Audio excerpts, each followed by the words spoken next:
सगळीकडे धुकं धुकं दिसायला लागलेत नुसती.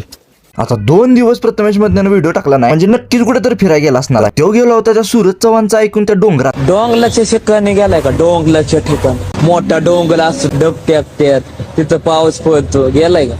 आता ते डोंगरावर ढग टेकलेत का बघायला. आम्ही निघालेलो महाबळेश्वर. व्हीलर वरनं इस्लामपूर ते महाबळेश्वर चाललेलो. ह्यो आमचा प्रवास 150 किलोमीटरचा होता. हे असे लहान मोठे धबधबे बघत बघत आम्ही पोहोचलो मंदिराजवळ. मंदिराबद्दल सांगायचं म्हणजे मंदिर 13व्या शतकातलं असून पूर्ण दगडी बांधकाम दिसते आणि आतमध्ये असं शिवलिंगाचं पण दर्शन होतंय. मंदिराच्या जरा पुढे गेल्यावर तिथंच पंचगंगा मंदिर सुद्धा आहे. 5 नद्यांचे उगमस्थान दिसतात आपल्याला. ते म्हणजे गायत्री, सावित्री, कोयना, वेण्णा आणि इथं देवाच्या बरोबर शेजारी कृष्णा नदी. एवढ्या दिसणाऱ्या नद्या पुढे जाऊन लय मोठे होत्या. परत एकदा रेनकोट घालून मी चाललेलो एलिफंट स्टोन पॉइंट कडे, जे की 7 ते 8 किलोमीटर वरच आहे. इथं आल्यावर सगळेजण एवढंच म्हणतात.